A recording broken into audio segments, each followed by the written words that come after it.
Are y'all ready? All right. B-flat. Me and Buck back again, y'all. 2, 1, 2, 3.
This afternoon, I met up with Rue Davis. I met up with Rue a long time ago. We met up, he's at this club over there off of Tidwell.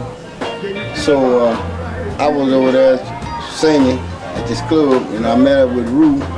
But I had been knowing him, but we had never got a chance to get together.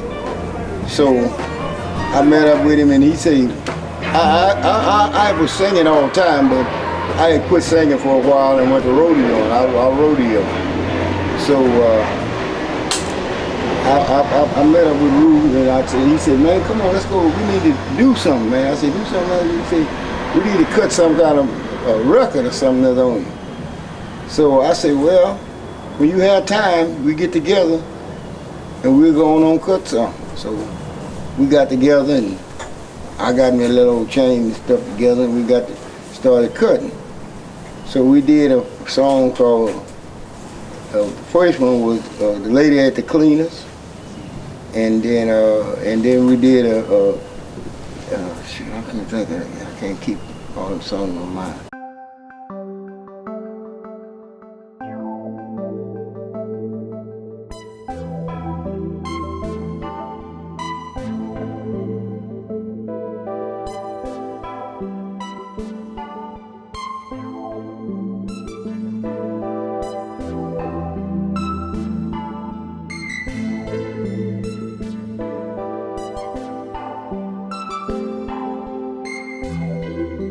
I met Rue, I don't know if you remember, at a club off of Alameda back about 15 years ago. And I saw Rue on stage, and when I saw him on stage, I said, that's the one. I traveled to New York, California. I've been around the world looking for different artists, but I never seen an artist like Rue Davis. And let me tell y'all, when I first saw Rue Davis, I was walking around the club, and all of a sudden, when I heard someone say showtime, Rue hit the stage. And I was over at the bar getting a Coke because I never had a drink and I do not drink. And once I had heard Rue Davis, I forgot I was with my lady, and I left her running to the head of the stage. And when I saw Rue doing this thing, after the show that night, Rue came by, he was walking by me, and I said, hey man, what's up? He said, hey, what's up? He said, who are you? I said, I'm Bobby Powell. So we exchanged numbers. So when we exchanged numbers, it's about a year or two, somehow, Rue ended up calling me. And when he ended up calling me, from that day on, Christ has led me and Rue Davis to be brothers. First of all, friends came first. We became friends before music. Then, after friends, we became getting into the music, and I started learning, you know, what type of music he do. He wanted to know what I was about, and I am a executive director of my own record label. By the way, I also produce Sammy Redford, and as I was producing him, God led me to start working with Rue. And let me tell y'all, me and Rue also like Sammy Redford, also like Carl Marshall, also like Stan Get Stan. I have never signed no kind of deal with nobody who I work with. I let God lead me to the person who he puts me to work with, because my life is music. Rue Davis' life is music. Every and each one of us, this is what we do. This is how we eat. This is how we survive. But all of the artists that I work with, I'm the only one that goes to a day job. Reason why is that? Because I know that they need supporter. I am the supporter of the artist. Whenever Rue Davis needs me, there's no question asked. Know why? Because when he needs me, he got me, and whatever he needs, if I have it, he got it. That's the kind of relationship that me and Rue Davis have. Well, let me tell you who Rue Davis is, who he really is. All right. I gotta tell you something. Look out. Oh, baby. I want to tell you something, honey. Look here. Can we go back now?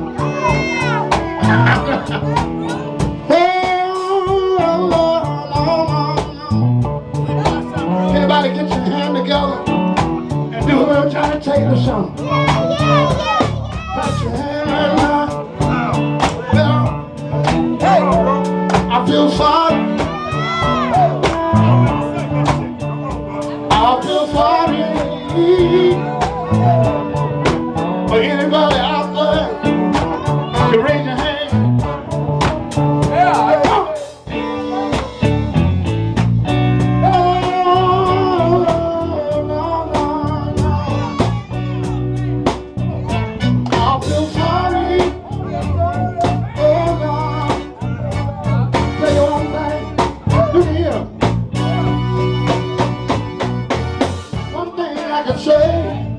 People in the world you see what a good thing take away. I believe you believe some of your best friends always coming around.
Most of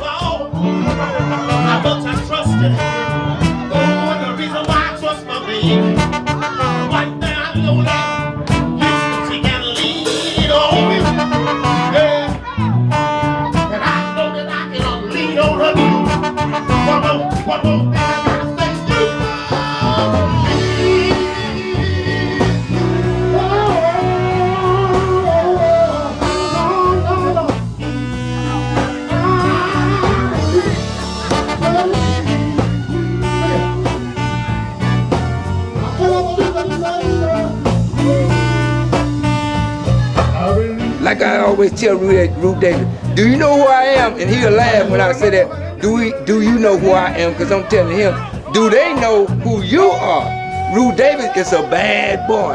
And if you don't believe it, he got so many tunes, I can't even remember none of that, but I can remember Honey Poo. I can remember a whole lot of other tunes he did, like Candy Sweet, and a whole lot of other things. So let me tell you the real Rue Davis. Rue Davis got the biggest heart anybody can ever have. And let me tell you about me. I had a major stroke. And let me tell you what you all don't know. I have a stent in my head. I have a loss of memory. Right now, I can't remember what I want to say, but I'm saying the things that God is putting in my mind to say. But Rue Davis have a big heart.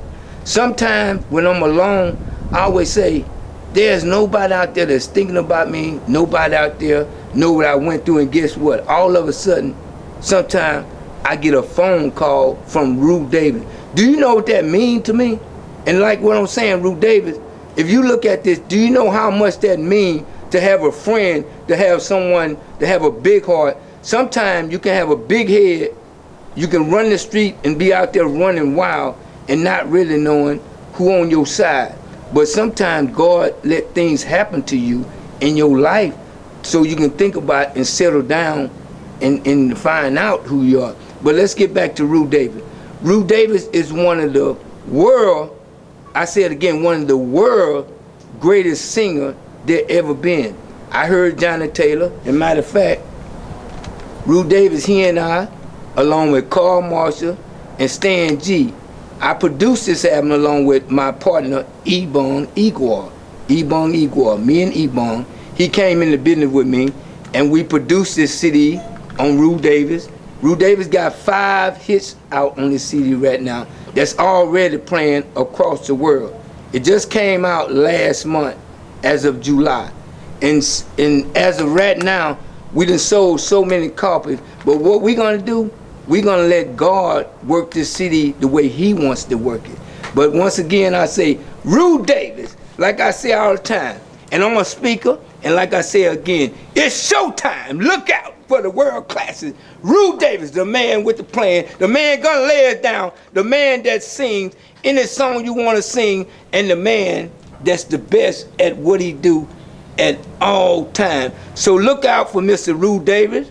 Much peace, much love, and listen, lady, if you ever wanna see Rue Davis live in concert, just check him out on the web, see where he at, and come out and sing. But listen to what I say. You think he can sing good, but this man has a big heart. And he loves you all. And just remember, once again, keep God first, Rue Davis, and keep pushing on, my brother. And let me and you keep making things happen like we made this.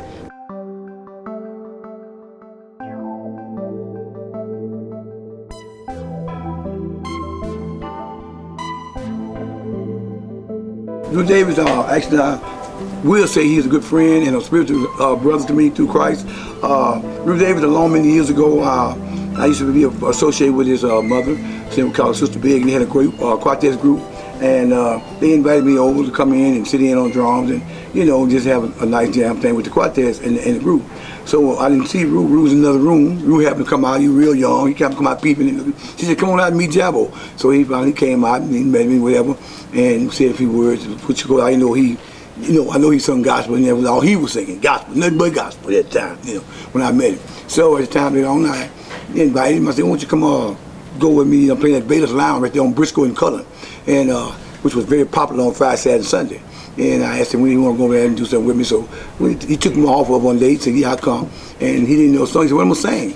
I said, "Well, teach you how to sing a song called Still Away." And the song Still Away, he got into the song, started singing Still Away. That's the first song I think he wanted to sing, Still Away. And when he got up to Still Away, went in and sung Still Away to where he noted it was from a crowd of people. Everybody just, you know, it's a Zydeco play, but everybody was responding to him, hooping and hollering, screaming, and responding to him. I said, "Well, this dude is bad. You know, he's really bad." So after in that moment, he just, you know, he came back again and again. He learned another song, and he was really tough. And Rue at the time he was waving in about, I don't say somewhere along about 190, maybe 190 some pound rap. And I mean, he was more hyper jumping tables and jumping on tables. And he was a showman. He wasn't only just a singer, he was a performer, he was a showman.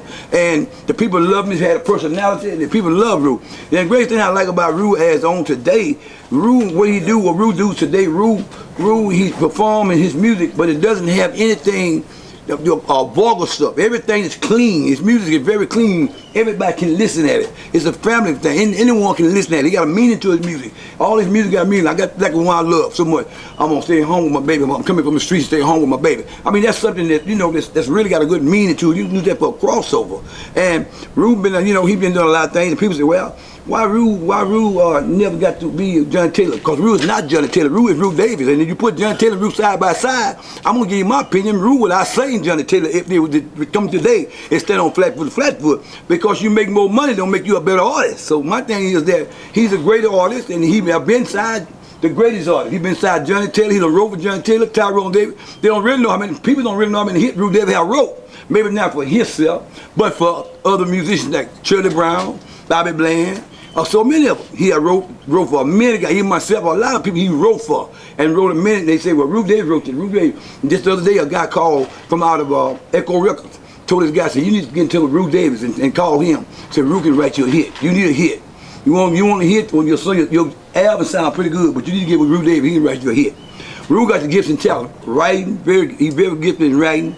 He's very good in performing. As you know right now, in the soul market, all our true legends are gone. Tyrone, Bobby Bland, Marv Cease, all of them gone. Rue Davis is still yet a hero. And Rue Davis is to me, is the biggest thing going. When it comes down to these new people like people like TK Soul. TK Soul is a great singer, one of the greatest singers they hear, but when you put it down to certain soul music, he to me more of an R&B style singer. And when Rue is more of that Johnny Taylor, that Tyrone Davis feel, what people want to feel.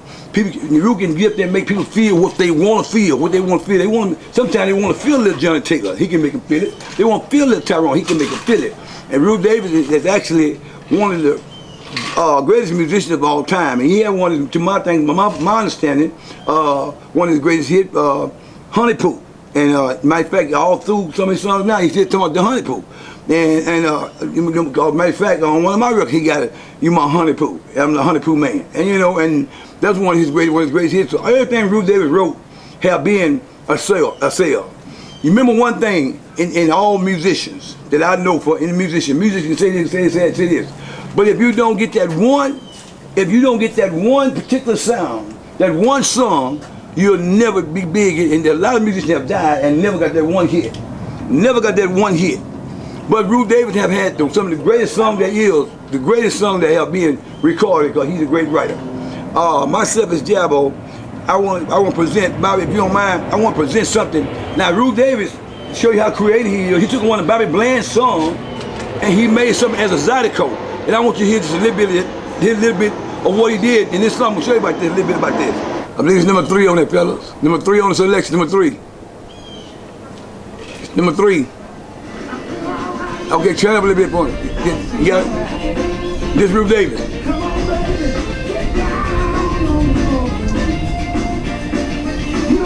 Now this is one of my best CDs. Now this is Rue. Rue took one of Bobby Bland's greatest hits and converted it into a little Louisiana music along with a little soul, mixed it together. Okay, Bobby, let me do it in there. And let me say something about that right away, that song right there. This is the picture right here, and you're looking at Rue Davis on the back of this picture. This is that you just got through playing. This is the picture of what you hearing Rue Davis on. 2010 and 2010 of December. 2010 December. I bought 6 vehicles, a home, everything. I made a little better than $1 million right off this CD right here alone. This CD right here alone. And all because Rue Davis was one part of his artist that was on his artist, that he was on several songs on here. Yes, and there's me on the front with Lil Jab. Lil Jab was a little Zydeco artist. He's on there. He was just beginning Lil Zydeco artist, which is myself.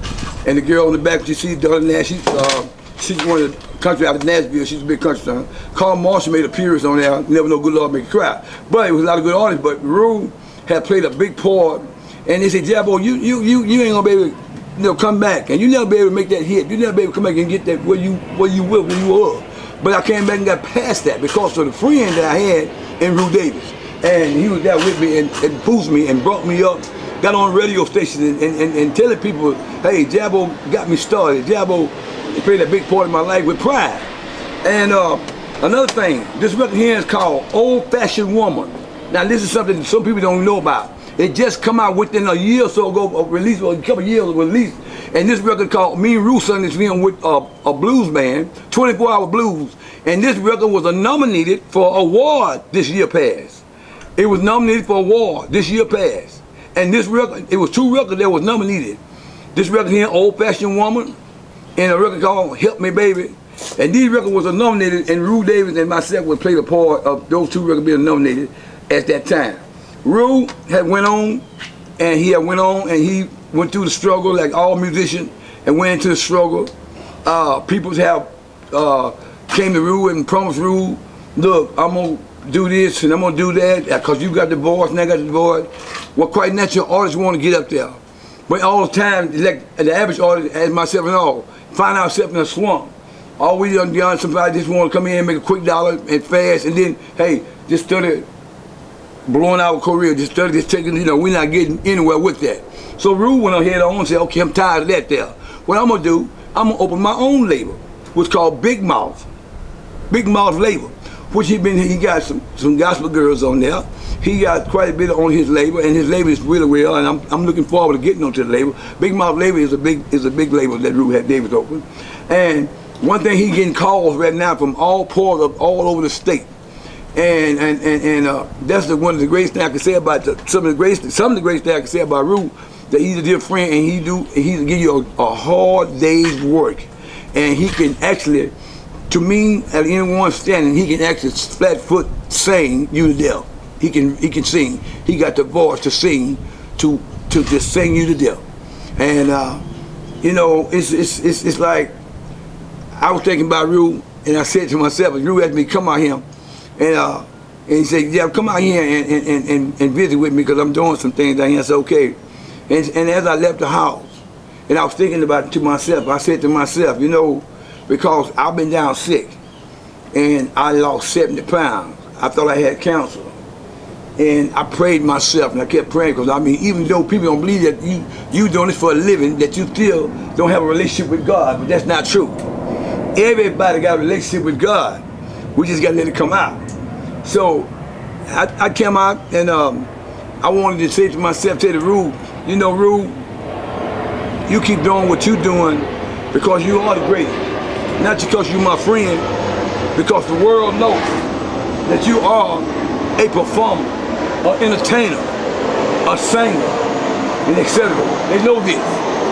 And I'll be so proud to be standing side by side with them on the show. When I'm standing by Rue Davis, it's no disrespect, but I'll be rather standing by, when back in the day, I was so happy standing by Rue Davis than I was by Tyrone Davis. I was happy to stand by Rue Davis, because I know Rue Davis was the up and coming and the rising up and coming. And that's something that I really did know. And I started saying to myself, this is the thing I started saying to myself, I said, I know God been good to me. And then when I think about Rue, he brought us a long way. He brought us too far now to turn around now. And that's what I feel about it right now. And my name once again is Jabbo, the Texas Prince of Zydeco. And I'm hoping that I was some type of good access and spreading what I know about Rue. But for its music-wise, that's what I know with Rue, with its music-wise. And I think Rue is going further and further, and it's going to get bigger and bigger. Well, let me say something about Queen. And this is where it all started from. Back in the days, I was a young man that was running down the street. My daddy and I would my mama had left, and I was just, me and Daddy was at home. My sister Ruby, she had already left home, my twins. Some of y'all know about Pleasantville, that's why we was all from Pleasantville. And they know me as Ruben, and all the people in the music know me as Rue Davis, but I'll name you Rue Davis. you know, That's right. I'm very shocked now because, I'm real shocked because that just did something to me, because all these years that I've been singing, I never did know how I got that name, Queen. You got it from me, baby. Oh. Rue Davis. And the money you need, and the unique. That's where that comes from. That's right. This is a great day for me, because I don't remember calling myself that, but now I'm thinking about over there with the Green Parrot, Andre, Super, and David, and all of them. And we was all over there, and then And Poncho. Some of y'all don't know, one of the greatest groups ever that in Houston, to me, could have been major, but their name's still gonna ring, because I'm gonna let them know that they could sing. And I took them to the courthouse and signed up their name, plus Rue Davis. That's right. And so I guess I got to say this right here. Everything was born right here. Right You know, here. I mean, before even the people that know me by records, and they don't know how everything started. I remember the time one night me and Daddy had a misunderstanding, and she opened her house up, and I always wanted to sing. I would sneak away, but I was gospel.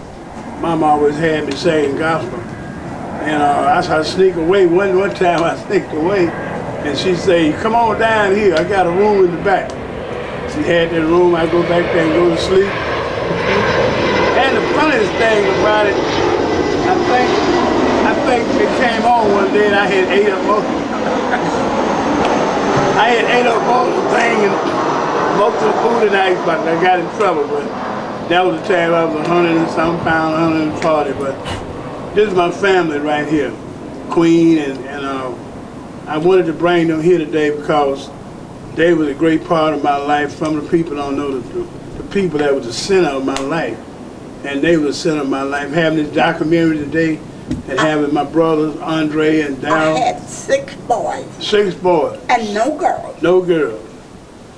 And I'm glad that she was able to be here, to have this done, and to doing it into a movie so the whole world could see, and it'd be proud day for all of us here. How did you say that she found your way to her And place? I end up with 8 boys in my home. How did you find your way? How did you find your way to her? How did that work? How did you find your way to her? She said you Right found down your the way. street, on the same street. Kill How did I find? them. Right down the street. I was me and Andre were good friends. If he wasn't at my house, I'd go to his house. And everybody know, one day I just, I'm not a piano player, but I was writing songs. Andre and I, we were setting up, making songs up. She had a song she wrote, and that we never put out. But I was writing, before I even recorded, I was writing songs back in the day. We was like the Pro Tops or somebody on the corner singing songs and all that. I would be at the rec. They called it the rec back then. And I was over there along with a boy named Kenny Person. And one day they had a concert. I remember that. I played the piano right there and did a concert for the people of Pleasantville. And next time I went back with my own music. And it was just great. And I'm just glad the people that's going to be alive and that's still out there can see this movie. I think it's a proud day for me. I'm just proud to know that God, that I would even be able to be in such a thing. Everybody sleeping, honey. Look at where they get it done. I know it's late. Oh, baby, but I can't wait. Come on. Woo. Still wait. All right.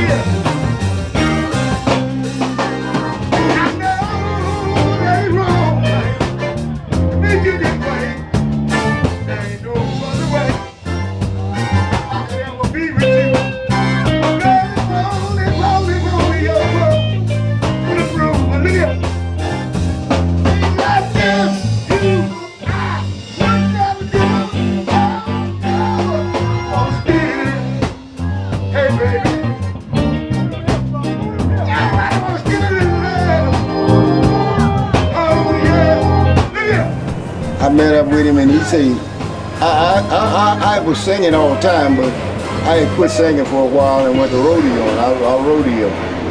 So I met up with Rue, and he said, man, come on, let's go. We need to do something, man. I said, do something. He said, we need to cut some kind of record or something that's on you. So I said, well, when you have time, we get together and we're going on cut something. So we got together, and I got me a little old chain and stuff together, and we started cutting. So we did a song called, the first one was The Lady at the Cleaners, and then we did shoot, I can't think of it. I can't keep all them songs on mine. But we did If You Don't Love Me. We did quite a few songs together. Then he said, well, then we didn't got some little songs, so we're gonna go on and cut a whole album. And then we cut a whole album, me and him. But I've been knowing Rue for years and years, cause everywhere I used to go, he'll be there, or I'll come there and he there. So we've been knowing one another a long time. But I didn't know that he was that, hell of a singer. So we started going around different places and cutting gigs, doing gigs and stuff together. So I've just been knowing him ever since we were young, real young. I'm older than probably all of them fellas there. I had a birthday this last Sunday. I was 71 years old.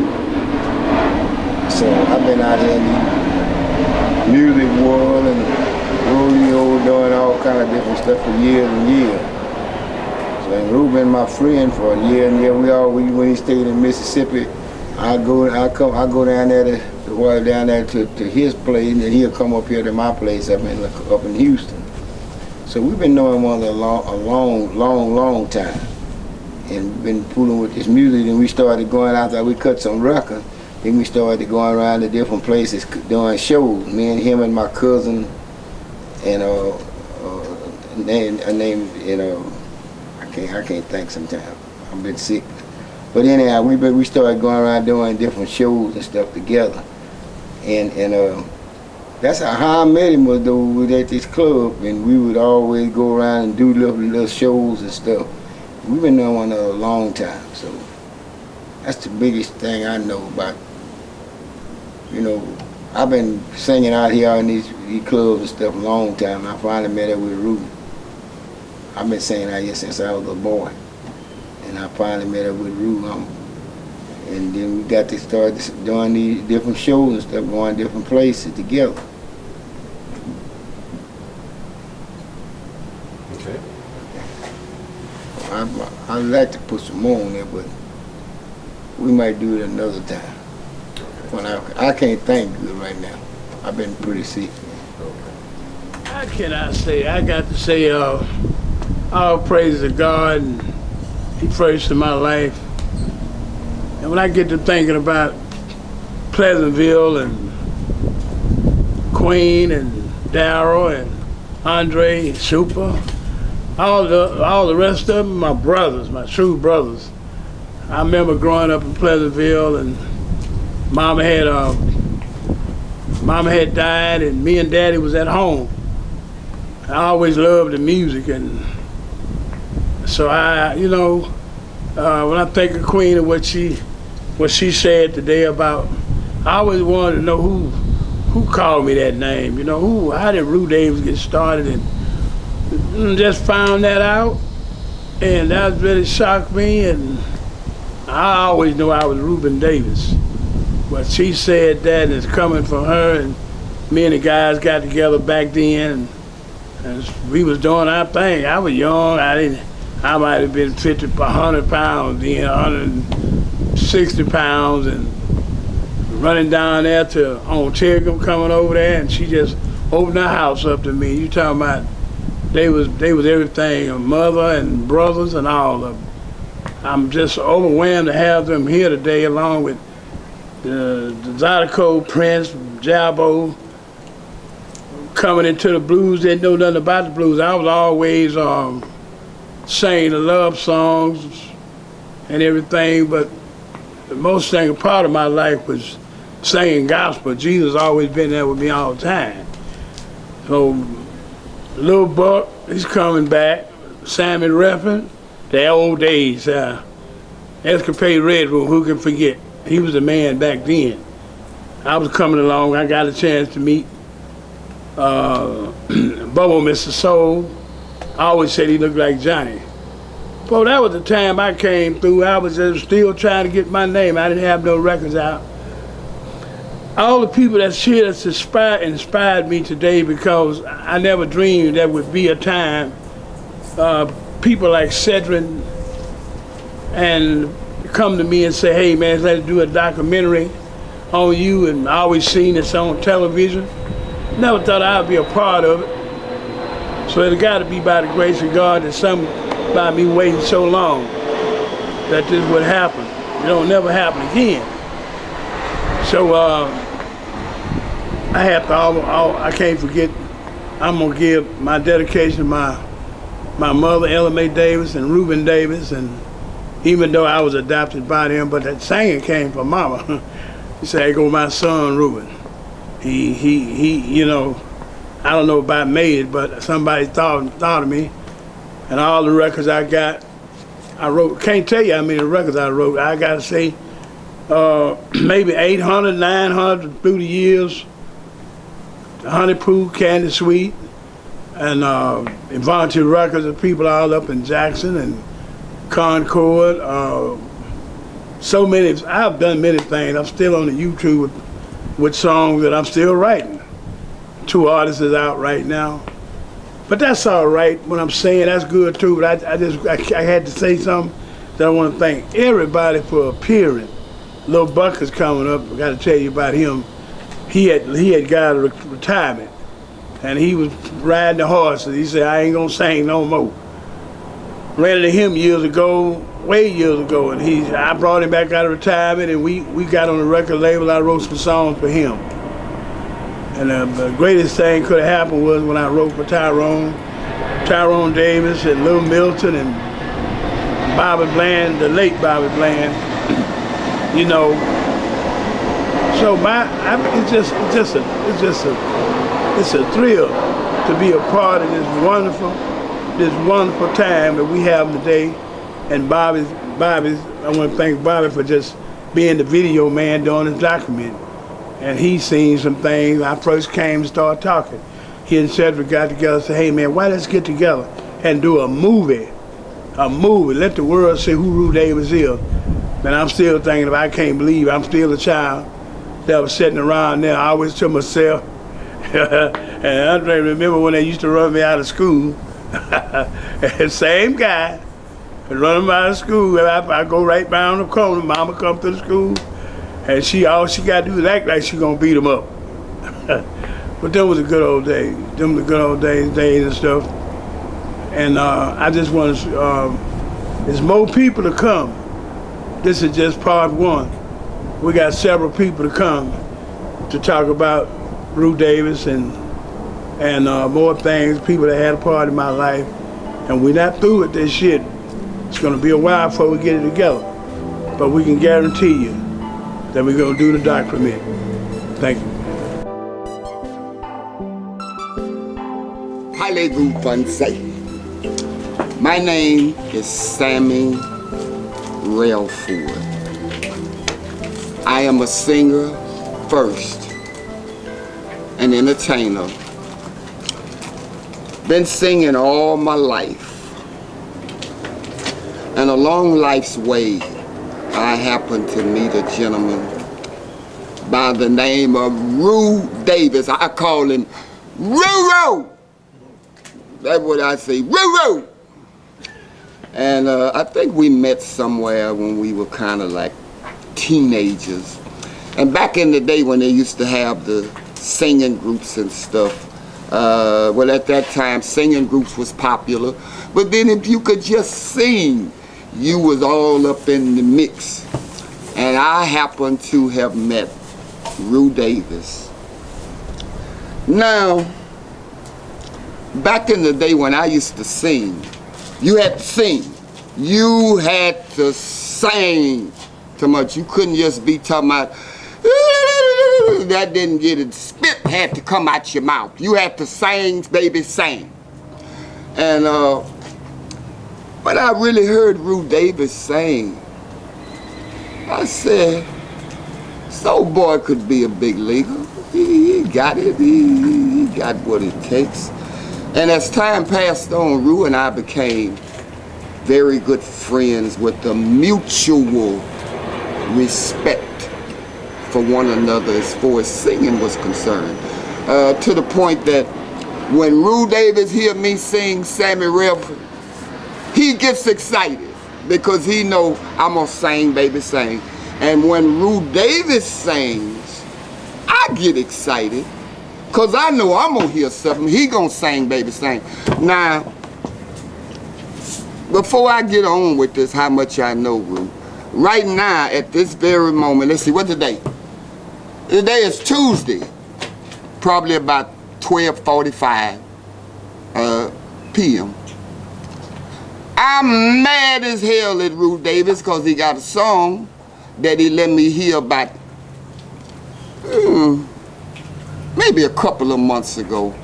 And he cut it in Jackson, Mississippi, in which I was blessed that Rue took me. He took me through the southern sound. I wanted that southern sound, Jackson, Mississippi, and Rue perfected it because he kept going down there, hanging around, Malico Records, hanging around all the way, and he flew around there and was blessed and got that southern sound. But anyhow, he cut this song about a couple of months ago, and we was on the way back from Lufkin, and he played the song for me, which he shouldn't have never done that, because when I hear some music, good music, I go crazy.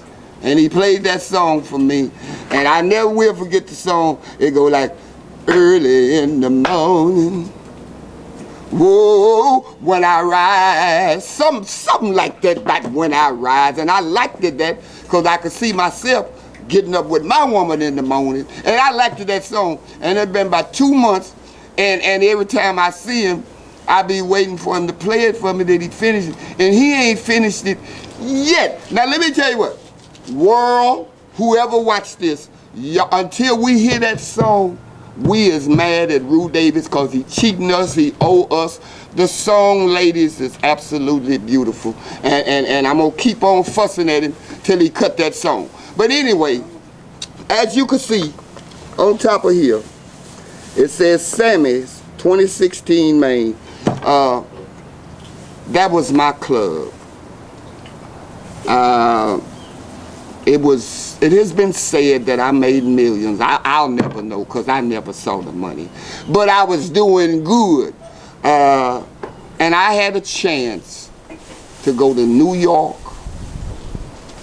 I had a chance to go to Philadelphia and record, because when I record, it's sacred to me. I'm getting ready to record a record, and I want to make people happy, and I figure myself as a psychiatrist, a doctor, that I help people feel good. That's what I sell. I sell feel good, just like Rue Davis sell feel good. That's why when I tell y'all my association with Rue, y'all will understand a little better. I had this club right here. It was rumored I made millions. I didn't make no millions, but you know, I did. And I had a chance, because I love music so much that when I make $1, I'm gonna spend 75 cents on music. I'm not into that. I wanna wear Versace or white and all that. I just wanna sing, baby, sing like my mama told me. My mama told me to sing. So I had a few dollars. And I had a chance to record, because I know if I'm gonna ever be successful, I got to keep recording till that kind of Billie Jean and Thriller album come. And then I'll be able to, because where I'm at now, where I'm filming, this is a nice spread. I would love to have this place where I'm doing this. It's exactly part of my dream. They got horses out here. In fact, they even got a couple of donkeys running around. that think they own the joint. But that's the kind of life I want when I have the right kind of money. Now, you can hear a tractor, and is that a tractor or is that an airplane? What is that up around here? Must be an airplane. Is that airplane, Jabbo? All right, that's an airplane. All right, I got Jabbo and Buck and Bob Powell and my friends that sung in the same room, all that here. But anyhow, I had a few dollars, and I had a chance to record anywhere in the United States of America that I wanted to. Now, my best friend in the whole wide world, his name is Bobby Powell. Now, I was gonna go to New York and record, cause that's big stuff.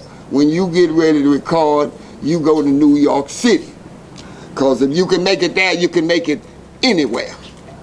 But me, because of how talented Rue Davis is, because I believed in his idea of some songs that he wrote, I decided to take my money,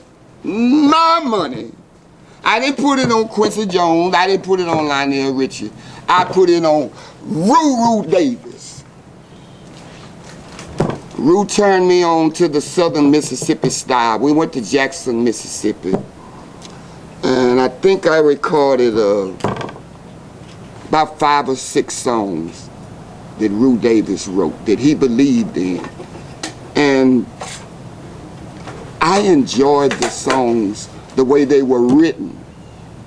Like on the CD, I think it's about 11 songs. The first song on the CD is about a woman that I've been thinking about you. That's the name of the song. That's the name of the song, Rue. That's what he named it. I've been thinking about you. And it was about this woman that something happened between them. And from the way Rue wrote the words, it seemed like that was me, because at that time, me and my girl, I wasn't treating her right. I was not treating her right. And then I'm strong enough to say it now on camera. I'm strong enough to say it. I lost her, but now I know better. And the way Rue wrote that song at the time he wrote it, it fitted my life. You know, it's like, I've been thinking about you, baby. Oh, I've been thinking about you. And then it goes into, it's a shame things didn't turn out right. And that was me, because I wasn't treating my good woman right. I wasn't going home like I was supposed to. So I said, yeah, I want that song, Rue. And it was a guy named Calloway in Jackson, Mississippi. Been around a long time. I think he did some stuff with Aretha Franklin or whatever. And what is that? Is that the cow? Is that the donkey moving? And what is that around there? I like it. Whatever it is, this is good farm life. I love it out here. And if I could, I'd buy me a spread. Anyway, I've been thinking about you was in one of the songs, and I loved it. Sam Cooke has always been one of my favorite singers, and Sam Cooke is one of Rue Davis' favorite singers, because I don't care where Rue singing at, what kind of concert he's doing, some kind of way, if you don't stop him, he gonna sing A Change Gonna Come. I was born, but then he sings his heart out when he do it. He's a Sam Cooke boy. And Sam Cooke did a CD live at the Copacabana. And there's a song on there Rue wrote. It's called Let's Dance, Let's Swing. Let's dance, da-da, let's swing, da-da. And we put some real horns on there, because Rue was right up in there with that Southern Mississippi sound. And I was blessed and fortunate, because like I said, I had a couple of dollars. I ain't had no big money, but I spent all my money on myself and my career, and that's gonna be forever. And I got the Jackson State some of the horn players that used to play with the famous Jackson State Band out of Mississippi. I got some of them horn players to play some licks on Let's Dance, let it die out, let's dance, die out, let's swing. And then here's the thing about it. We got a line in there where we singing about Buddy Holly in that song. It just so happened Rue must have saw down the future, because I wind up going to Lubbock, Texas with Rue Davis. I didn't know it was so far. Had I known it was so far, I about would have said, no, buddy, you better fly down to Lubbock. But anyway, I happened to drive him down there on Buddy Holly Lane. Buddy Holly Lane. And I sung about Buddy Holly in the song. It's like, we can't forget about Buddy Holly too. And then I had a all fooling with Rue Davis. There's something special about that old boy, but he still need to finish that song he let me hear coming back from Lubbock down there that he cheating me out of, and you all too, because it's early in the morning when I rise. And anyhow, I always said the woman that I marry, the woman that I'm gonna call my sure enough baby, she can't be no ordinary woman. No, not for me. And most people gotta understand the connection between a man and a woman. You cannot take your woman for granted, fellas. We are hard-headed, and we do this all the time. We take our woman for the woman that's been there. We be looking all up on the other places where it don't fit. And I don't know where Rue got this song from. I don't know what it inspired, but he had a song that's on the CD. And the name of the CD is called Solo Flight. Solo, S-O-L-O, F-L-I-T-E. That means you're by yourself. You're by yourself, solo, and you're going on a journey. He had a song on there called I'm Blessed.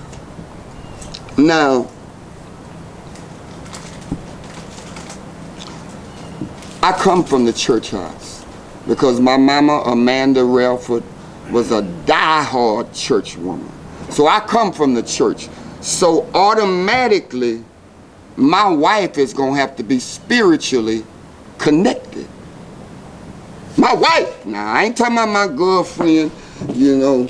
I ain't talking about no drop it like it's hot kind of girl. No, I'm talking about the woman that I lay down with. Gonna have to be a spiritual woman. She's gonna have to be a virtuous woman. And Rue Davis happened to wrote a masterpiece song called I'm Blessed. That would be one of the great, even when I sing that song now, if I don't watch myself, I start crying. Yes, I will. I have to catch because a song like that, Rue wrote that song. It's like the woman is best friend, and you know, she's such a lady until the fellas be, man, where you get a woman, like how you get a woman like that. And I believe once the world hears the song. Now,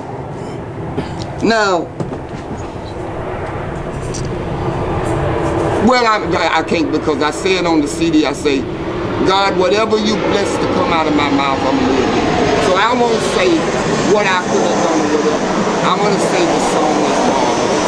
And being the Lord's will that the world get to hear, they'll really get to see the real Rue Davis. I fuss at him all the time because if he would give more time to his music,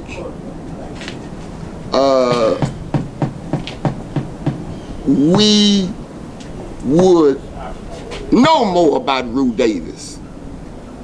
But he's so talented, and but he be doing too many things, and all I want him to do is just sing, baby, sing. So even after he's gone, Rue can sing good enough till you'll buy his music, because I'll buy his music. I'll go to his concert. Yeah, I pay to see Rue Davis. And then I got to sing a song Rue wrote called I'm So Glad You're Here. I liked that song because it kind of reminded me of Al Davis about, for the good times, I'm so glad that you're here. And Rue Rue did about 6 songs, and I'm going to say this. I believe if the world gets a chance to hear those songs, I do believe that our audience will be bigger. I do believe that more people will appreciate Rue Davis because his music, when he write a song, it's about him. And he got a strange old kind of love life. Rue got a strange, it's deep. You know, he could say something real simple and make it real big. You know, he got a song that he created called Honey Poo. Now that's a song that could go all over the world. Japan, like all of the men could call their women Honey Poo. Honey Poo! You know, and I think that's a classic. Honey Poo. Sweet Darling. Yes, Shad, Patty Boo, say Honey Poo. I love that, and I think that should be some Honey Poo bumper stickers. You know, if he get the right kind of promotion, Rue Davis will become a legend, just as Elvis Presley, a Buddy Holly, a Marvin Gaye. Rue Davis got the same. And then it's a song, I'm gonna try to get it from him, that sound like Marvin Gaye. I play it all the time in my truck, but and if we get down, baby, let's give something like that. Rue has so many songs, but they need to be put on film like Bobby is doing right now. He needs that, you know, and then the world will know who Rue Davis is, just as I really truly know who Rue Davis is. Like I say, I'm fussing at him now because he ain't letting the music be first in his life. You know, I'm like, why didn't you finish that song, Rue?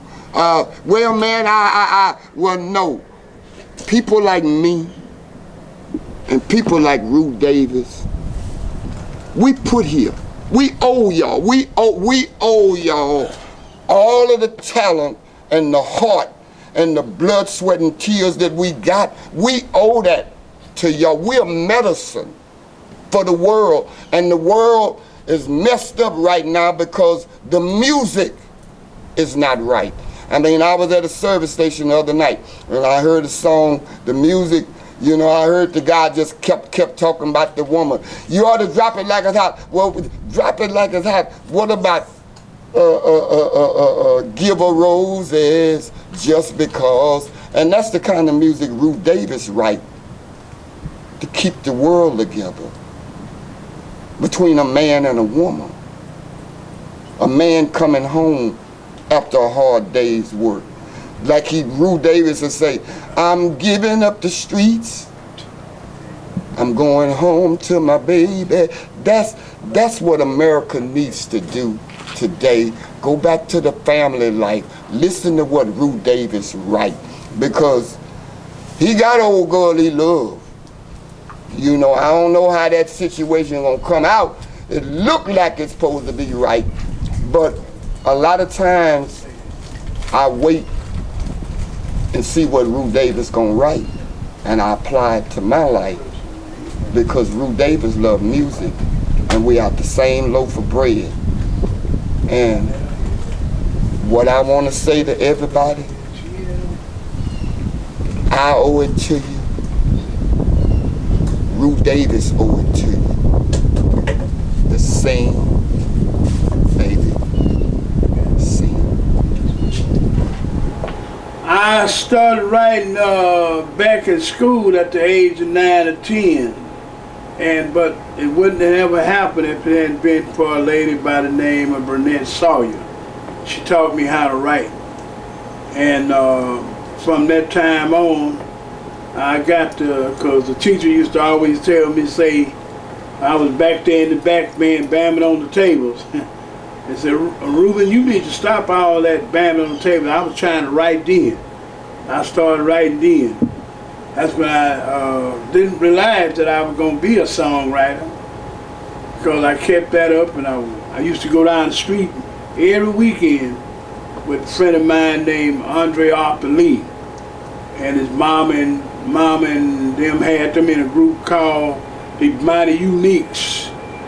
And we went on. I was one of the lead singers with the Mighty Uniques, and I started writing then with them.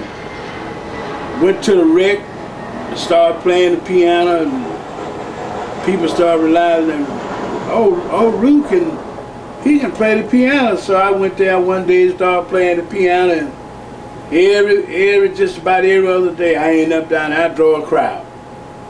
And the guy said, hey man, one day you're gonna be a big star.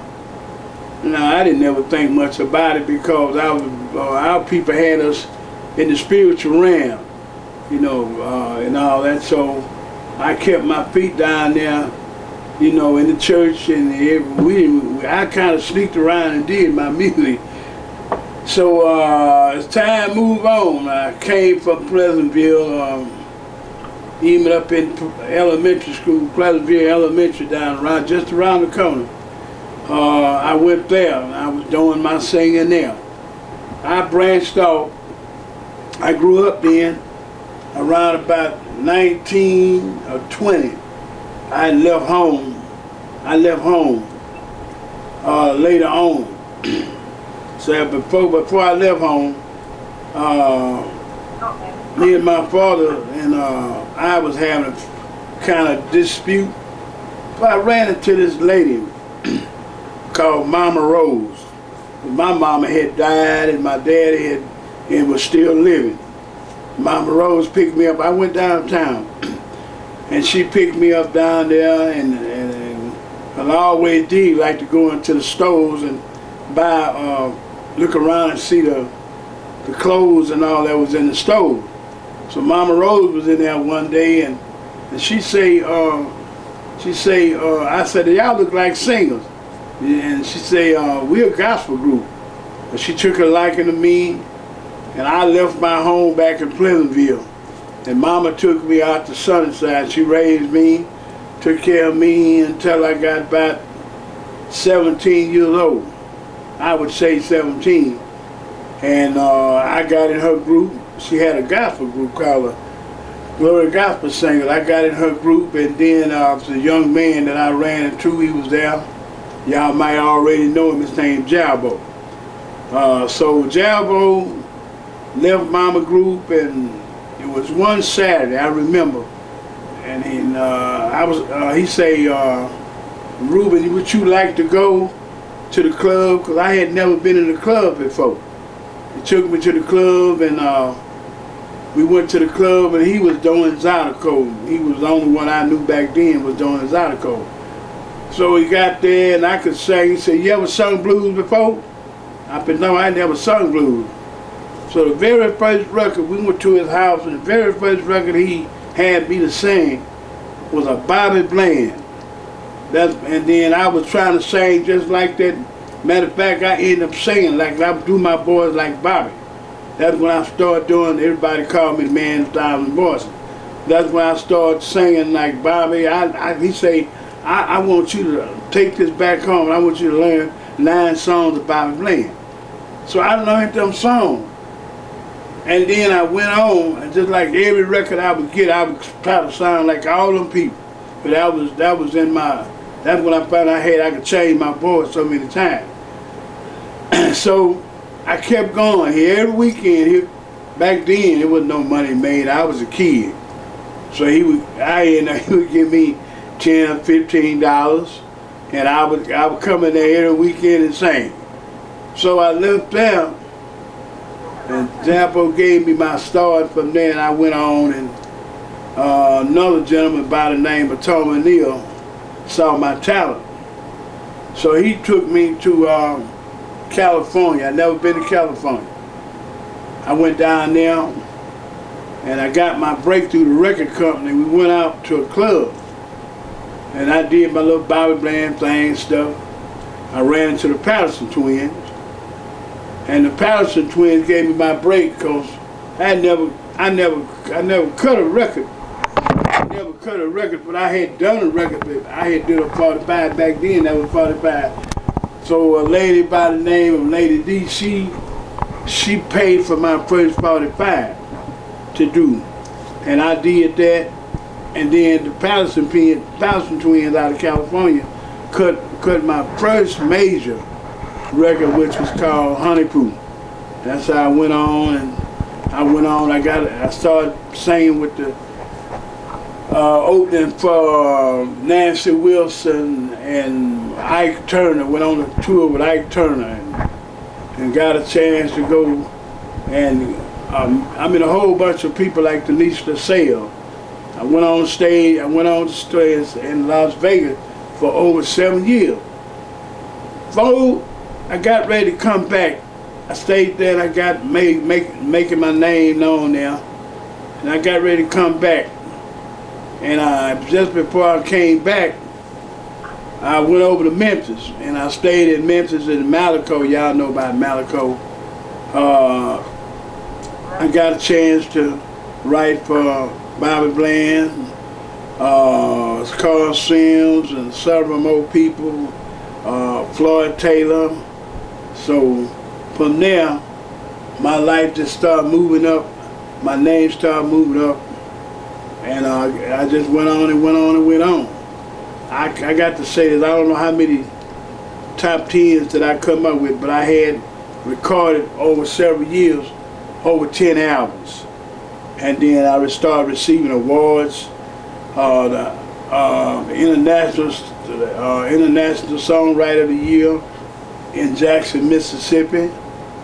And then I received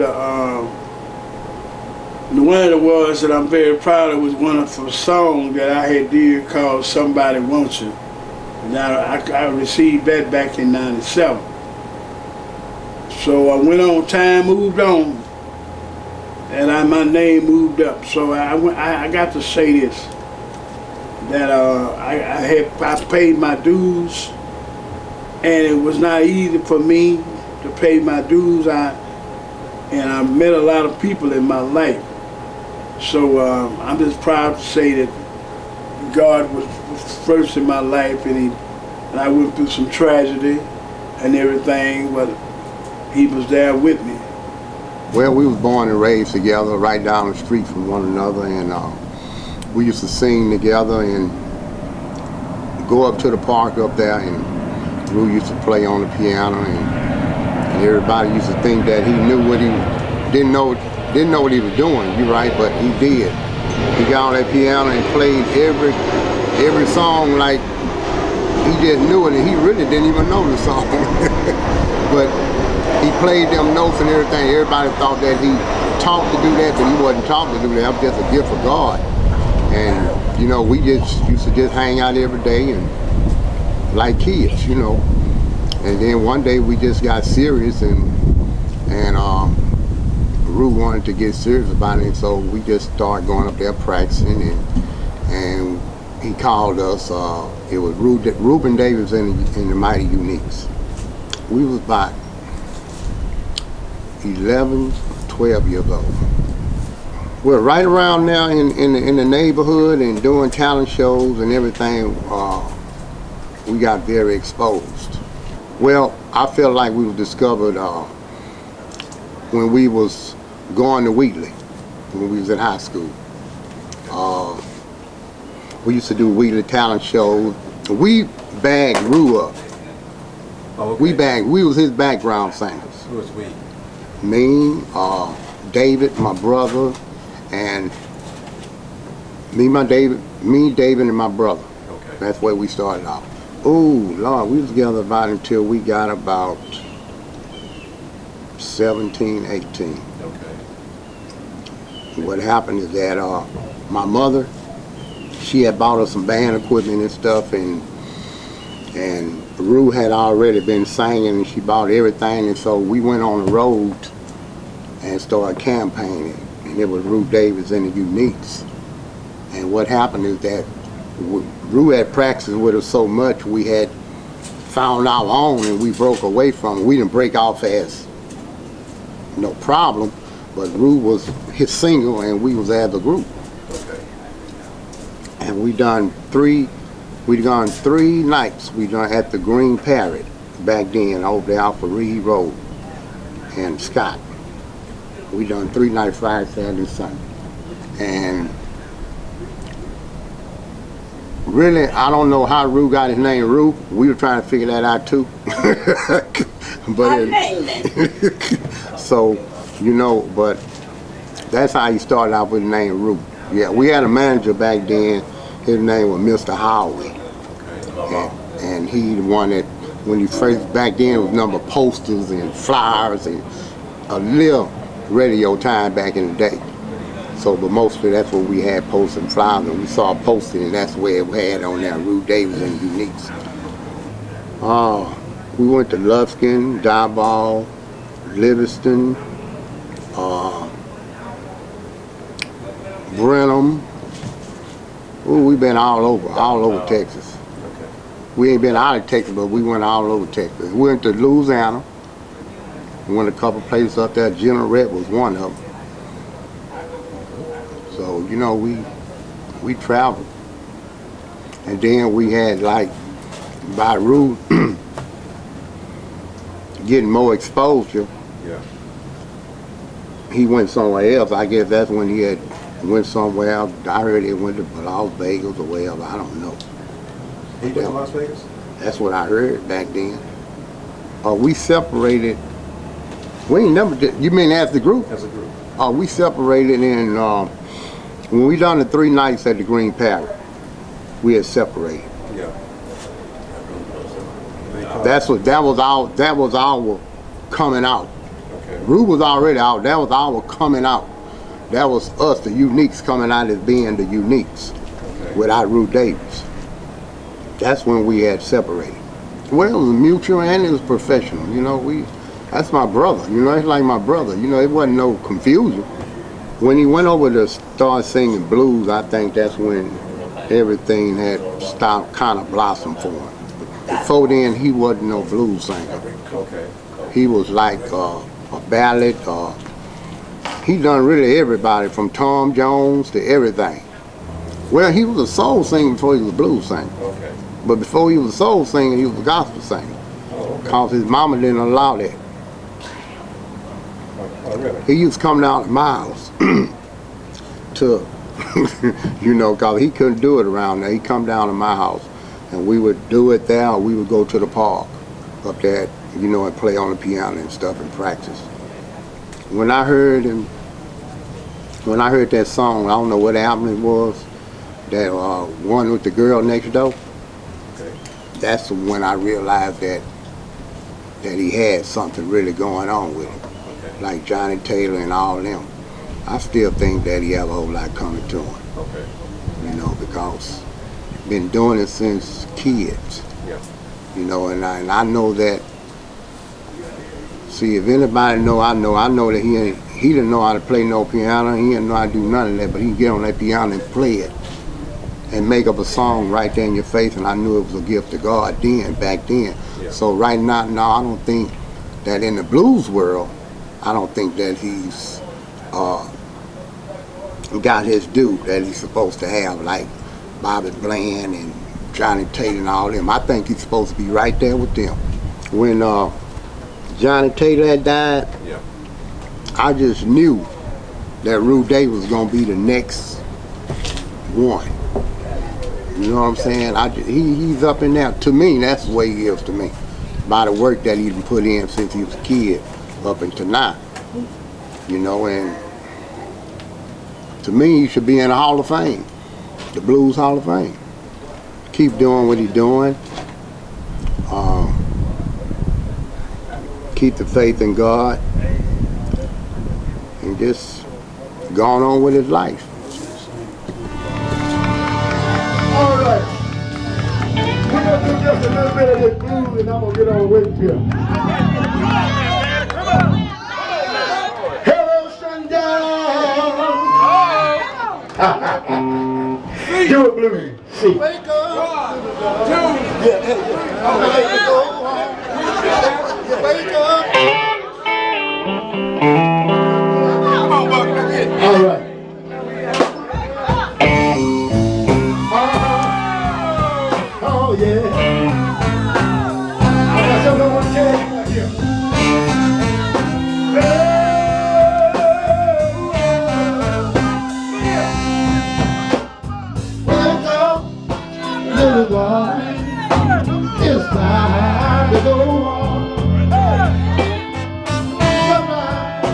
sweeter without getting caught up in the wrong.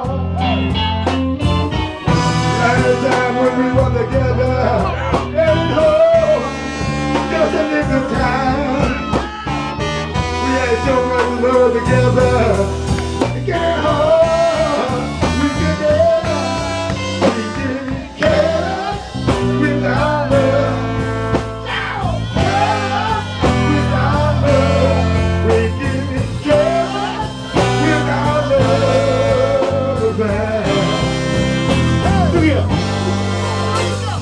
Wake up, little darling, don't cry or don't stand still. Oh, the one you love, I know I can show it.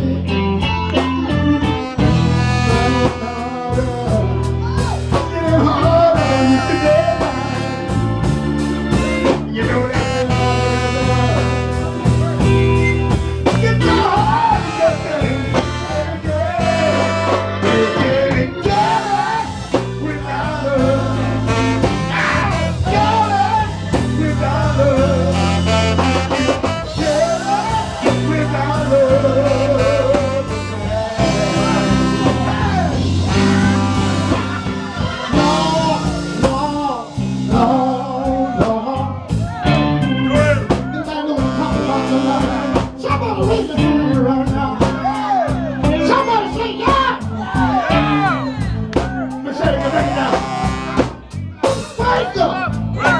Little darling, it's time to go home.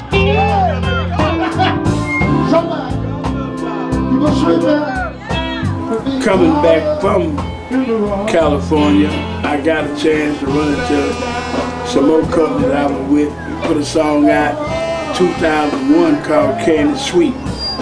That did pretty good for me. And it's several more songs that I did. I can't name, I wrote so many songs. I think I done wrote over 1,000 songs beyond the years that I've been writing and stuff. Last count, I think it was 1,000, but you can't remember everything that you write. You know, cause I was writing for other people. Shirley Brown, Carl Simmons, Floyd Taylor, and a guy by the name of Lou Buck, and several people. I kept writing, and I remember, y'all know, Bobby Rush was at the table with me one day, and he asked me the question, said, Rue Davis, with your talent, which one do you think is more profitable? Which one that you think is more profitable, and which one that's more talented? And I told him it was my singing, and he said, Rue Davis, you was born to write, you know, to write. So we was there. I was born Tyrone Davis, man. I was sitting up there with Willie Clayton and all of them, and they got to talking about the writing. So how I got my chance to become a known writer, Tyrone Davis' first song, not his first song, but one of his songs, came into the office in Jackson one day, because I was staff writer for Avanti Records. A man by the name of Johnny Vincent.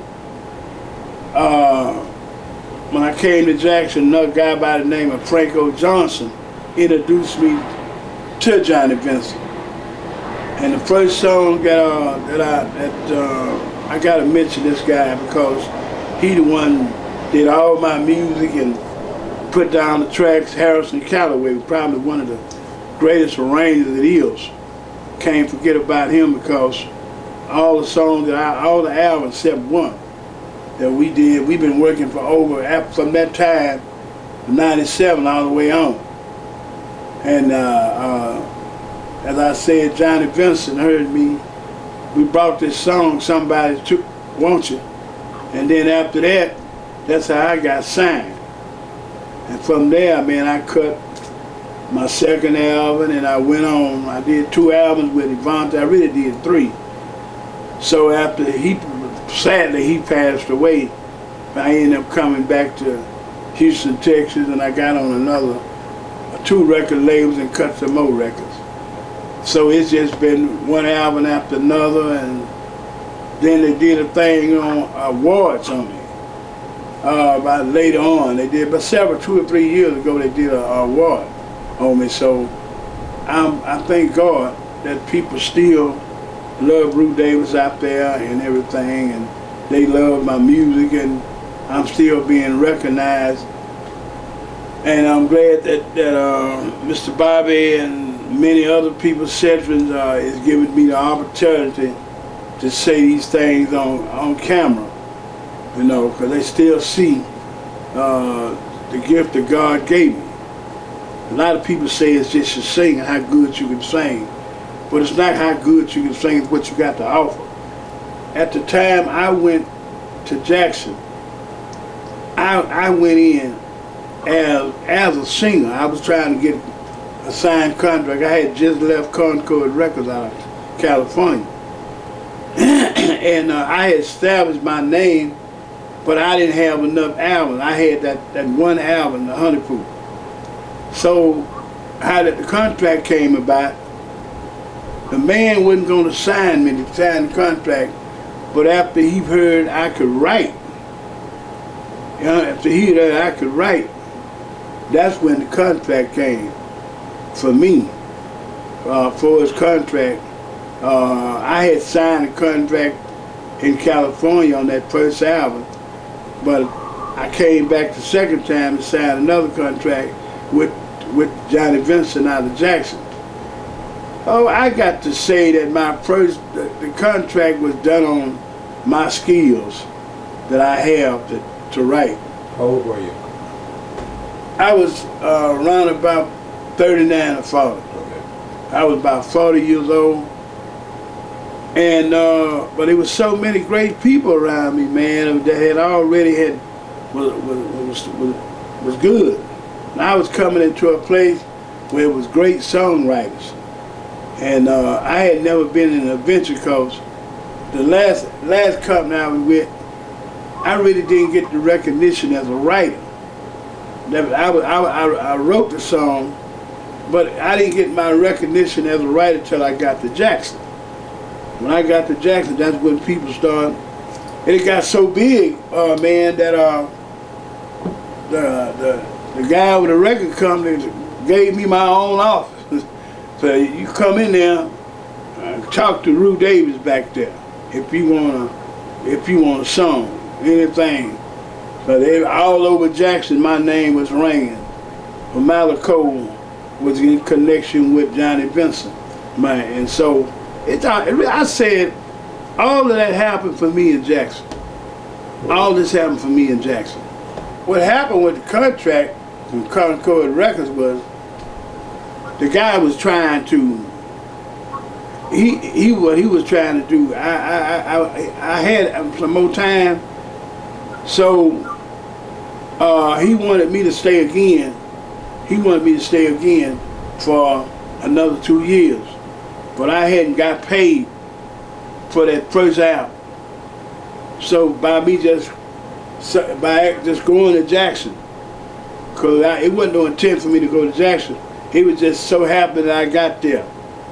And then I ran into Johnny Vincent. So I'm thinking that the guy bought me out of that contract. Otherwise, I would have still been, running around. So that's how I got. So Johnny Vincent called me in the office one day, and he knew the guy that I had the contract with Concord. And he said that your contract is over with, but we're gonna sign you. And he signed me for about 2 or 3 years. And then I didn't get a chance to do the 3rd year because he passed away. Because I would have still been there. Because Johnny Vincent had moved my music all around. I mean, not just Jackson, but my music was moved in Houston and places. And I believe he was in his own world, but back, I say from his childhood, his mother probably felt like gospel was supposed to be, that what she wanted him to do. but he branched, but he get in trouble if he was saying anything else. So he come down to our house because we was all the beat. You know, we was like the Temptations and stuff like that there. And after, you know, he was saying that, but I never knew that he was saying blues though. Yeah. But you know, but he could sing blues too. You know, because some of the records I didn't hear. So you know, I just feel like, you know, he creative. He could go anywhere. You know, do any kind of music really. You know, that was the type of person he was. You know, and he loved what he was doing. When my brother then was singing, then when he got in the group with my brother now, it just made it better because, you know, he had a gifted voice. You know, when it was Rue Davis and the Mighty Uniques, it was really good, great, you know. And then, you know, then once they kind of branched off a little bit, you know, Rue wanted to do his thing, you know. So they did a show at this place, I forgot what the name of it, my brother had mentioned it, and Rue came on, but they just getting popular. They had stand ovation. He came out and sung, then they was the main attraction at that time as they broke apart. Rue was always creative, and he was the type of person that I think that was his dream. His dream is he never gave up. You know what I'm talking about? And he loved what he was doing. So, you know, and today, he's still doing the same thing. So I feel like, you know, God, you know, everybody have a season, you know. And I feel like, you know, if you hang on there through the roughs and the bad and all the situations he's been through, and he's still doing what he's doing, eventually, you know, it's gonna happen. The best thing that I remember that I could see in him was his singing. That's what he dedicated most of his time to, singing, you know. And just like my mother took him in like a brother, and we was almost like family, you know. I had 6 brothers. We, like, you know, took him in like family. We all loved him, and we knew he was good, and you know, that he had some childhood. His father then wasn't treating him right, so he'd come over to our house and spend time with us. And, you know, because my mother had nothing but boys. So he was saying, and, you know, he expressed himself, whatever, you know, he loved it the same. He just loved it the same. I feel like his darkest spirit was probably his mother, because she wanted him to sing gospel, he couldn't do nothing else. I figure like, you know, regardless of in that situation, he never did give up on one of his dreams was going what he was trying to do for his life. The only path that I feel like that stopped him from being so popular today is because of his education. Just put it that way. If he had the education and the knowledge and the wisdom, he would be further than what he is today. I know that for a fact. Yeah. You feel like he may have been taken advantage of? Yes. Oh yes. Oh yes. Yeah. I feel like he have been taken advantage of because he supposed to been there. Yeah. You know, just like that song "Honey Boo" and all that hit real good. You know, some of these songs that hit real big, and after, you know, that's some downfalls that you have to go through in life. You know, that he supposed to been there. Yeah. You know, a long time ago, I think. I don't know exactly. Some of my stuff is on Amazon. A lot of people ask me, well, how can I get the jukebox, juke joint compilation, the Honey Poo, the For Real, and everything. Somebody wants all the 10 CDs I put out. You pretty much have to go on Amazon to get it. Amazon got it, and eBay, the little places that you can pick it up. But I don't have it because it's hard for me to keep it. I get it, somebody wanted for the book, man. Yeah, it's just, but anyway, Rue Davis music is available. It is out there. And I have some things that, and don't forget me tell y'all that y'all like country music. I put out a 45 called Baby I'm Your Man. That's on YouTube, all that. And a lot of people were surprised that I sung that. It wasn't never released major, but I have the music out there for you all.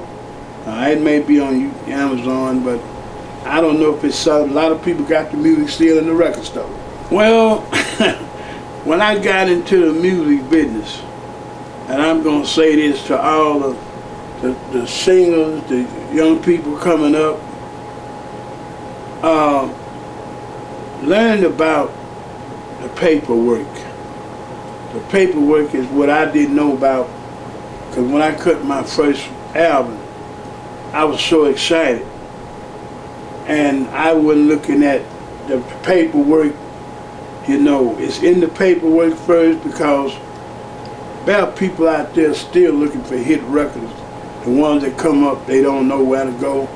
I talk to people all the time. Rue Davis, how can I get on Echo Records? How can I get on Malaco? And Malaco additionally really have had many good artists and many people that's out there that's trying to make it. It's all in your gift and what you got.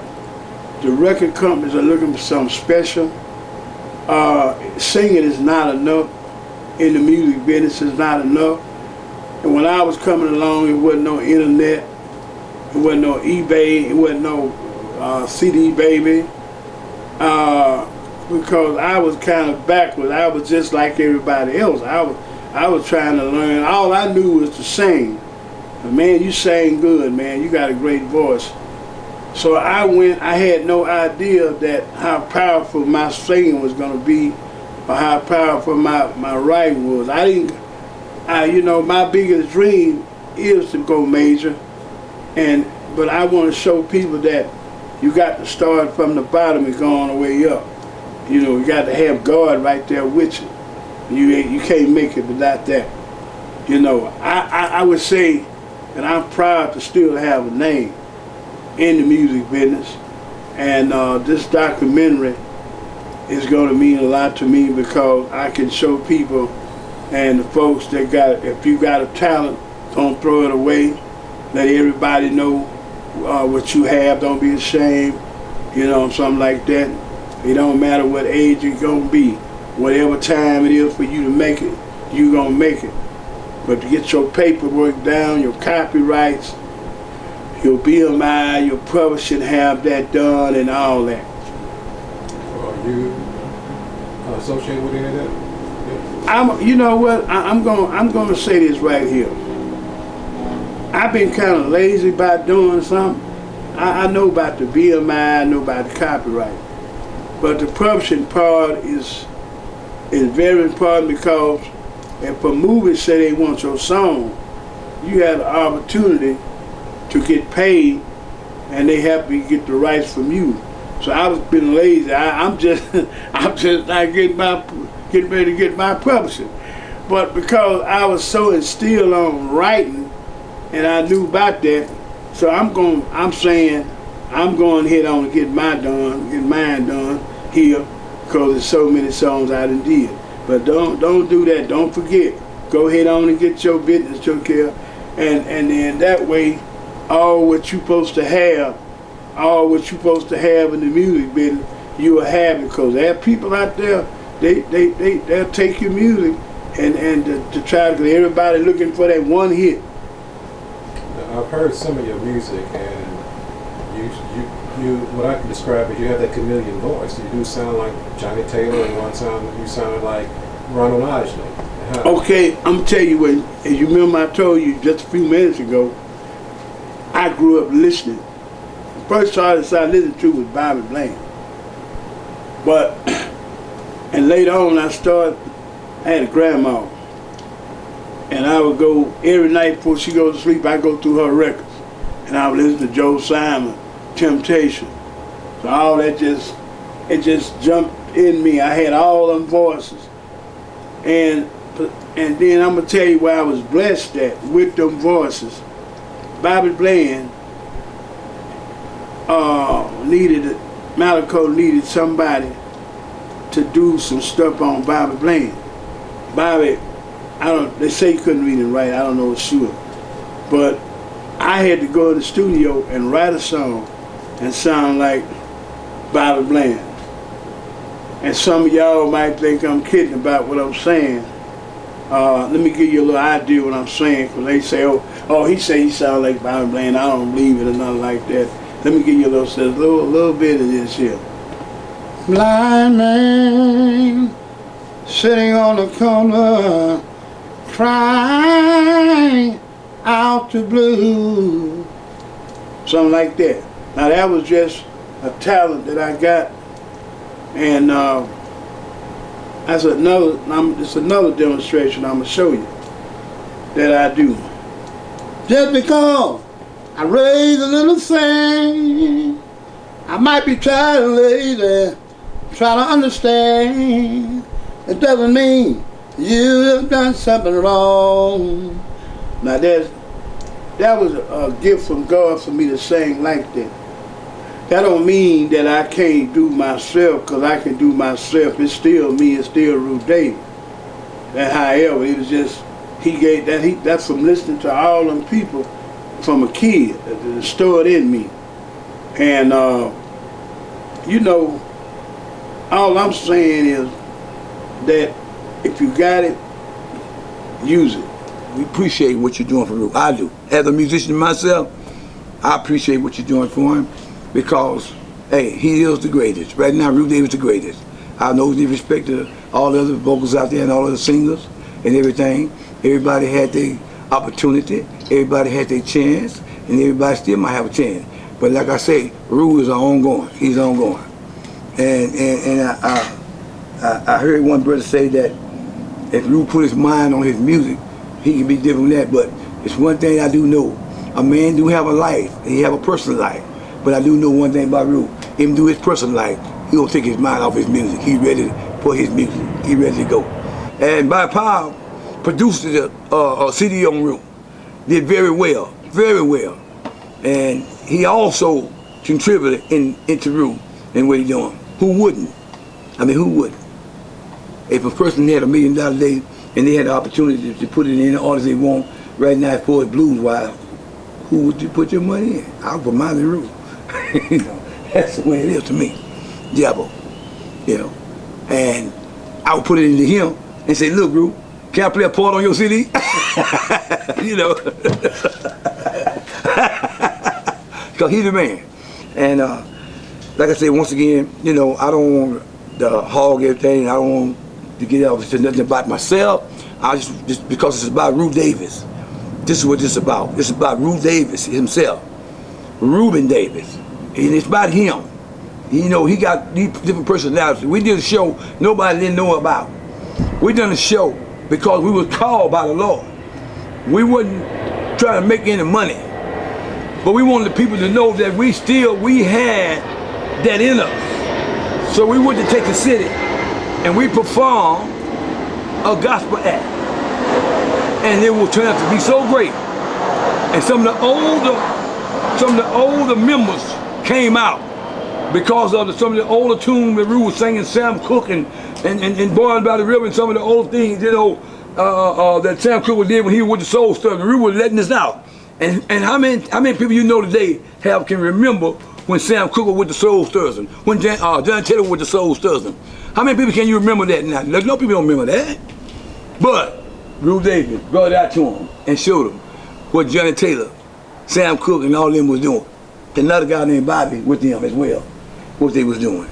And so we do call Rue Davis the man with 1,000 voices, but yet still we do know one thing. He had one golden voice as well. Was writing songs about, what is that? Fed is Dead? Superfly.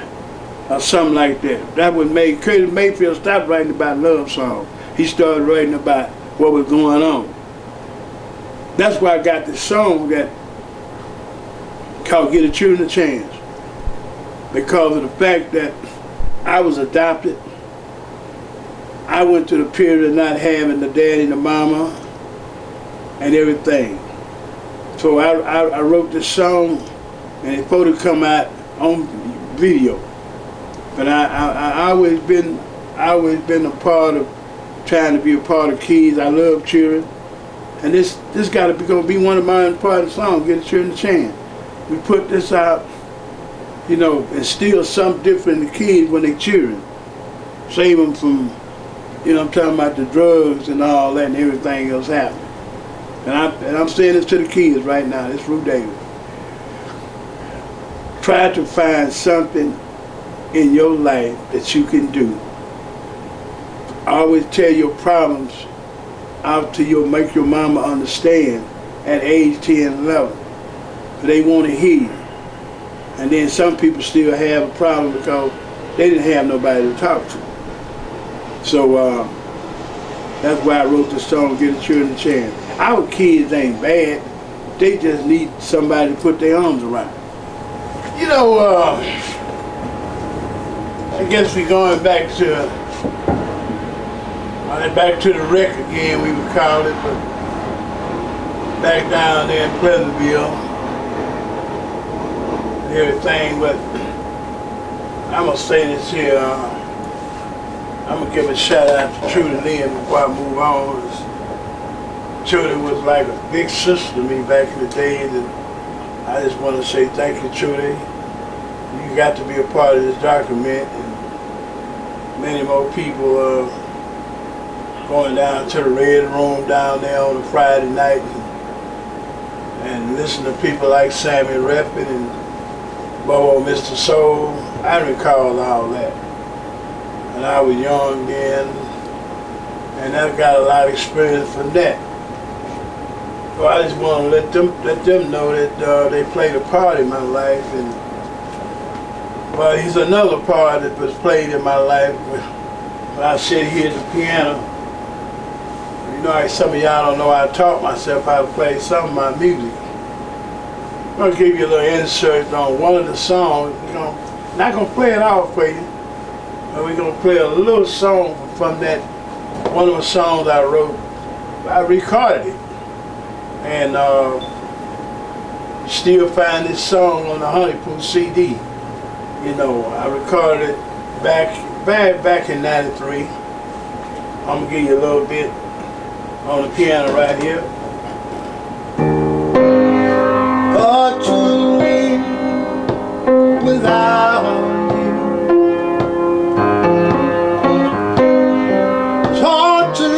without you. Sitting here with you on my mind. Oh yeah.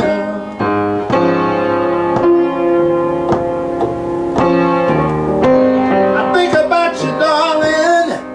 Oh, I think about you all the time. Oh yeah.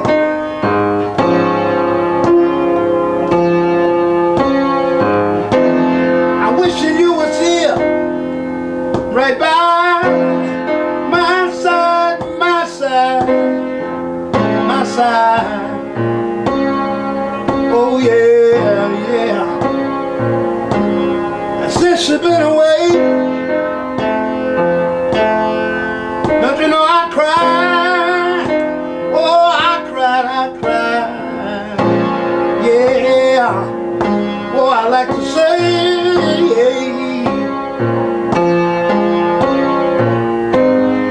hard to live without you. Oh man, that's that ain't nothing but memories, man.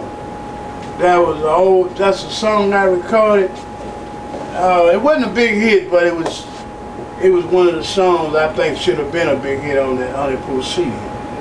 And I can't remember. I can't believe that I still remember that song. But I wrote many songs back in the days, and you know, how I learned how to play a little bit of my stuff. I'm still talking about Grandma. And she go to bed at night and everything, and I'd be up there. I turn on the music, and then I got there. One night I just started messing around with the piano. And, you know, I ain't no great piano player. I just got to messing around with it. And then end up, the thing I know, I was making up a song on it.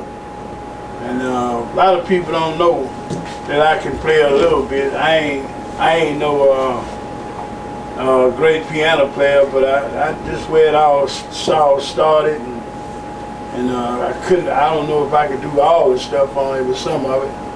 But all we tried to say is that, with the help of God helping me to write these songs and everything, you know, that was really something. And somebody asked me one time, how do you write a song? How do you write a song, and how do you? Well, all my music comes from God, but I got to say that from my mind, and it's just like a man that is an architect. You know, it take a while. It just come down. You got to spend time. Your lyrics got to. Sometimes I tear paper out 4 or 5 times. It's like I build a house. When you build a house, you got to build a structure before you get the top on it. So that's how I do the song. The words come, I work with the words, and then I come with the music. Imagination of my mind. Songwriters and song singers, if you want to be a good writer, just don't do things at the top of your head. Don't write a song at the top of your head. I heard a lot of people writing a song, they just throw anything together. But a good writer is somebody that he'll sit there and get the words right, not the first time, but the third time, and everything. Because it's like anything else, you got to know what you're doing. It's just right. Being a songwriter, it ain't back then in Motown. Motown had those good writers, Smokey Robinson. Y'all know who that is. They had the writers. Those people wouldn't go out. They wouldn't let the songwriter listen to write.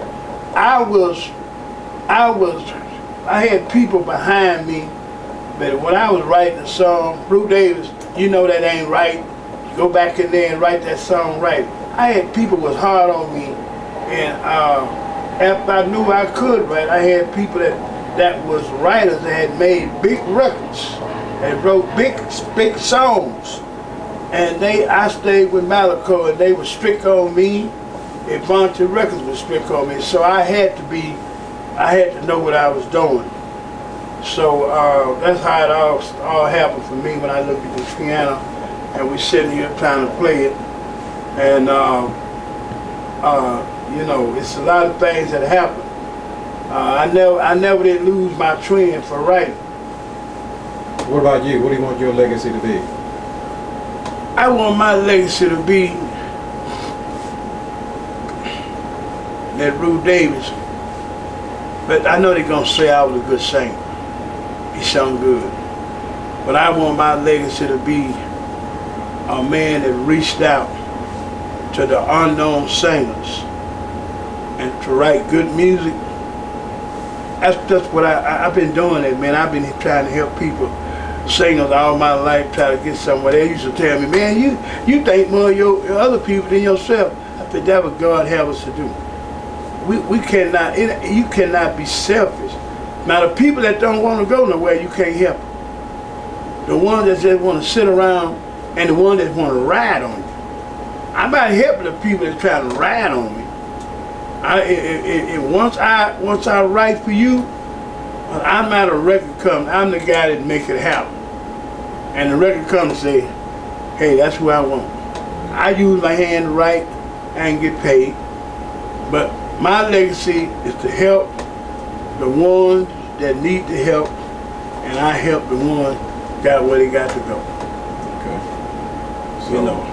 You have one more tune you can play on that piano? Huh? You have one more tune you can play on that piano for us? Yeah, I got one more. Yeah, I got one more, man. I got one more to do, man.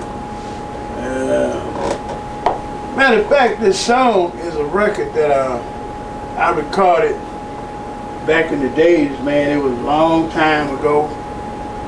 This song here, I want to put it out again, and I probably will. I sing it in church every Sunday, and I'm gonna sing a little bit of that, man. You know, for y'all.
better,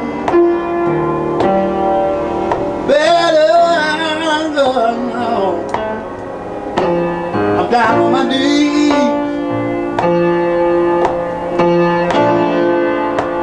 I know that God, He will hear my call.